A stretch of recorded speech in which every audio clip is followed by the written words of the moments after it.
What I want to tell you today is that in a remote valley there is an ancient monastery where a wise and compassionate master and his 4 disciples live. They practice their minds and souls in the monastery every day in order to achieve inner peace and outer harmony. One day, the master took his apprentices to the mountains to pick herbs.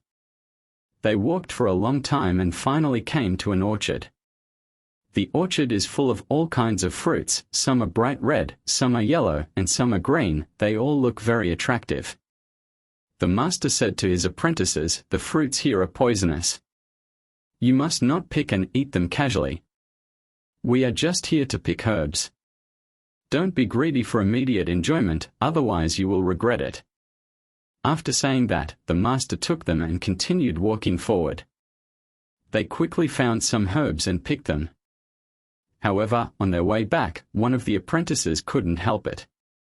He looked at the brightly colored fruits and thought to himself, "The master said these fruits are poisonous, but they look really delicious. Maybe it's okay to just eat one. I want to taste what they smell."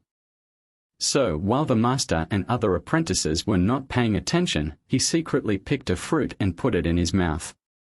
The fruit was so sweet that it made him forget himself. He felt that he had never eaten anything so delicious. He wanted to take another one, but suddenly his throat began to hurt and his tongue began to swell. He discovered to his horror that he had been poisoned. He quickly ran to the master and asked for help. "Master, master, I'm poisoned.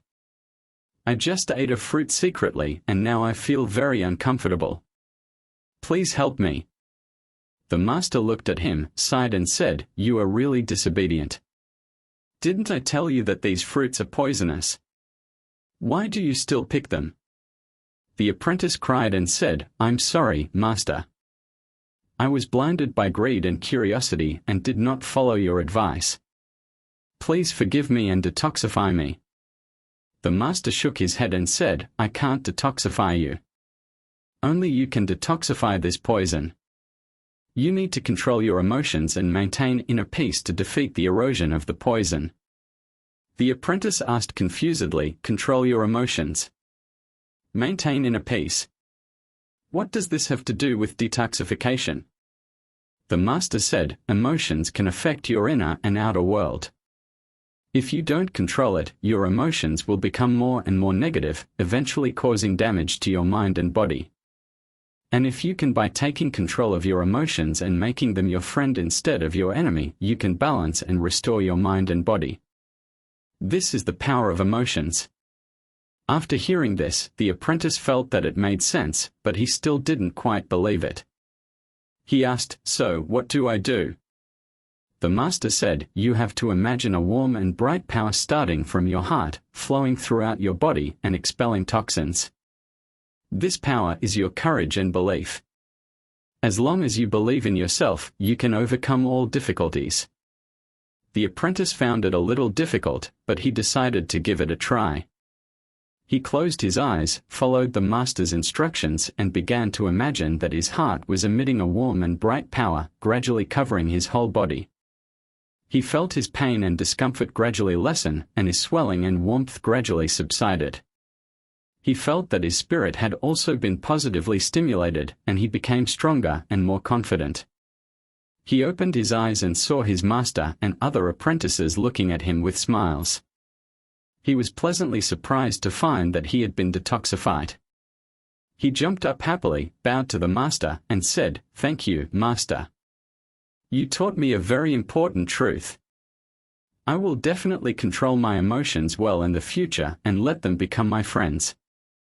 The master smiled and said, "No need to thank me. You did it yourself. You have passed this test and proved that you have the ability to control your emotions. I am proud of you." The other apprentices also congratulated him and learned from him how to control their emotions. From then on, they all became the best among practitioners, using their own minds and souls to create a beautiful and harmonious world. This story tells us that learning to control one's emotions and making them friends instead of enemies is a spiritual practitioner, and skills that ordinary people need to develop. Emotions can affect our inner and outer world. If we don't control them, they will lead us to a negative emotional spiral, which will eventually lead to physical and mental exhaustion. But if we can control our emotions and make them ours, friends, can balance and restore our minds and bodies. This is the power of emotions. This story also tells us that by introspection and reflection, focusing on the present, learning to relax and learning to communicate, we can better control our emotions and become more peaceful, confident and happy. This is the cultivation of spiritual practice and mind.